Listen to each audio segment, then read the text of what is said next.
the throat chakra at, of course, the throat center. And when the throat chakra is in balance, you are both speaking your truth and also listening, not only to that inner truth within you, but you're also open and listening to the truth of others. And you're also able to kind of improve your own vision and perception of what really is the truth. Things evolve, and so we're always looking to challenge and question what really is true when we're really balanced in the throat chakra.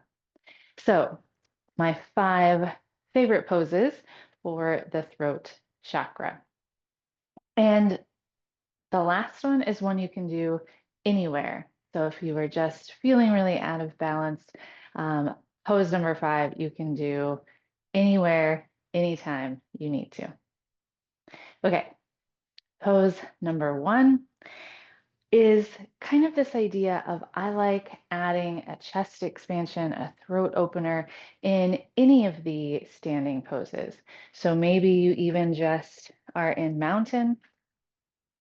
You inhale tall and you open up those elbows, squeeze the shoulder blades together, and then tip the chin up. Feel that length, that exposure of the throat chakra. You could do that in a crescent lunge, stepping back, finding that crescent lunge, and then adding that expansion, that lift, that length.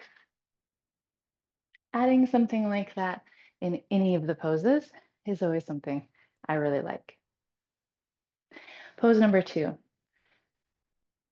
Because the throat chakra is both directions, speaking, but also listening, I always like to put a few kind of turning inward poses into a flow that is themed around the throat chakra. One of my favorite ways to do this is humble warrior.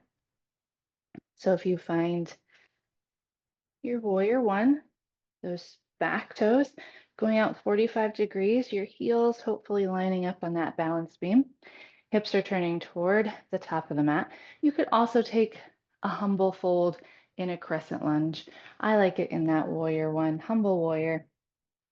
You can hinge forward and reach the arms back, gazing down at that front foot. Or maybe if you can go further, looking back to that back ankle. If you want even more of the chest opener, you can interlace the fingers before you come into that fold.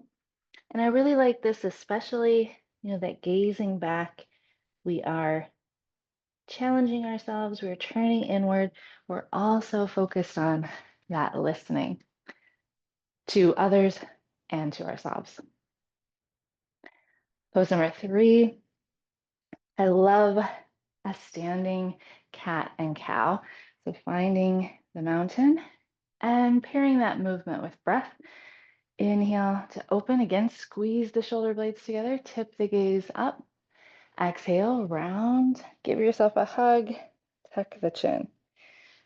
Flowing with the breath to open and to close, maybe alternate which arm is on top. I always like to move with the breath. I teach vinyasa, but I also think this shows that duality as well, that opening and that turning inward. For pose number 4, we're going to come down to the mat. Maybe using a block if you like. Fish pose. You're going to come to the forearms, extend the legs. If you have that block, we're going to put it right about mid-block just to keep that chest lifted so you don't collapse in your fish and that you go up and over that block.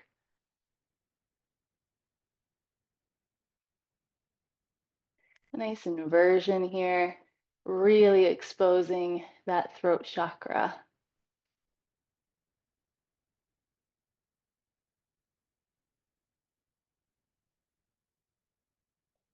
And coming back around to number 5. It's similar to that standing cat and cow, in that it is opening up and closing inward, but it's the one I said you could do anywhere. So here it is. If you're feeling out of balance, you're in your car, you're at work, you're at home, wherever you are in your seat, we're going to pair the breath with some arms. This time, though, we're going to bring our hands back behind the head. You could interlace the fingers if you want to, or just kind of connect those hands behind the back. On your inhale, you're going to open up the elbows and tip the gaze up. On the exhale, you're going to round, close the elbows in front and tuck the chin. Inhale to open. And exhale, round and close.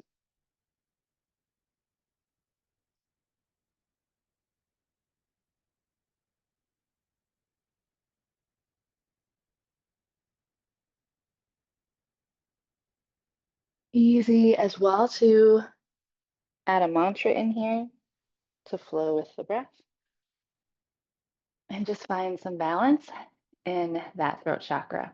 And if you want to experience a yoga flow, putting all of these poses or others themed around that throat chakra, finding balance, I got one for you. I got you covered. Check it out, and I'll see you there.